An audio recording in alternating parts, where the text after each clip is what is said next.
Good morning everyone, সবাই কেমন আছো? আমি সুস্মিতা মজুমদার ফ্যামিলি ব্লগ থেকে একটা নতুন ব্লগ নিয়ে চলে আসলাম। আজকে সারাদিন আমি কি করব, কি রান্না করছি না করছি, কিভাবে দিন কাটাচ্ছি তা তোমাদের সাথে শেয়ার করতে চলে আসছি।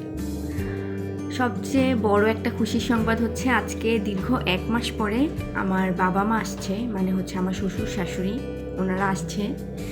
তো ওনাদের জন্য আমি কি রান্না করব, তারপরে কিভাবে কি সময় কাটাচ্ছি তা তোমাদের সাথে শেয়ার করতে চলে আসলাম।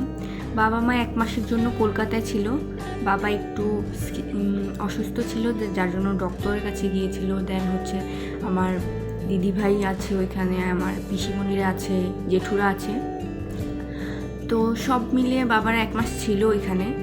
এখন আজকে আসছে। আজকে দুপুরবেলার ফ্লাইট বাবাদের। তো আস্তে আস্তে হয়তো বা 3-4টা বেজে যাবে। তো তার জন্য আজকে আমি বাবাদের জন্য কি রান্না করব না করব, তারপর বাবারা কখন আসছে সব কিছু তোমাদের সাথে শেয়ার করার জন্য চলে আসছি। তো আমি অনেক এক্সাইটেড, বাবা মা 1 মাস পরে আসছে। আর আপনারা তো জানেনই আমি খুবই কম রান্না করি না বললেই হয়, মায়ের হাতের রান্নাই বেশি খাই আমরা। তো 1 মাস তো আমি আর আমার বর কোনো রকম রান্না করে খেয়ে নিলাম, কিন্তু আজকে বাবা মাকে আমি রান্না করে খাওয়াবো, মানে এর জন্য বেশি এক্সাইটেড আর কি।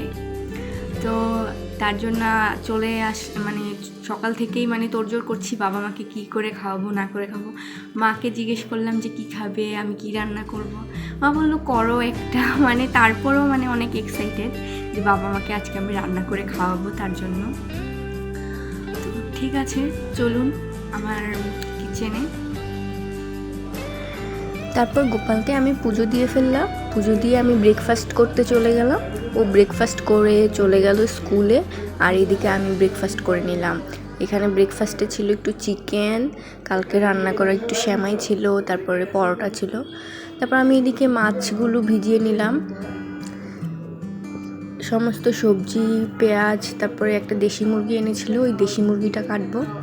সব কিছু কেটে নিলাম, এই যে। তারপর রান্না স্টার্ট করে দিলাম। রান্নার সমস্ত ক্লিপগুলো আমি নিতে পারিনি, যেহেতু একা হাতের কাজ, আমি একাই রান্না করছিলাম, একাই সব করছিলাম। এখানে আমি পটল ভাজবো, তার জন্য পটলগুলো ভেজে নিচ্ছিলাম। এখানে লবণ, হলুদের গুঁড়ো, মরিচের গুঁড়ো দিয়ে পটলগুলো মাখিয়ে ভেজে নিচ্ছিলাম।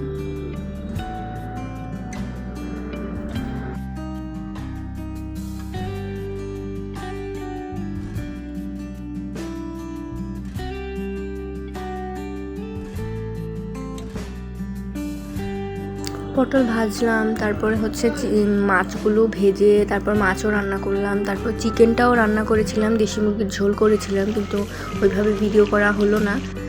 তারপরে 5টা 5:30টার মতো বাজছিল, তখন বাবারা চলে এসেছে। এই টোটালি আজকে একটু ব্যস্তই ছিলাম, একা কাজ করেছি। আজকে এই পর্যন্তই। সবাই ভালো থাকবেন, সুস্থ থাকবেন, মজুমদার ফ্যামিলি ব্লগসের পাশে থাকবেন।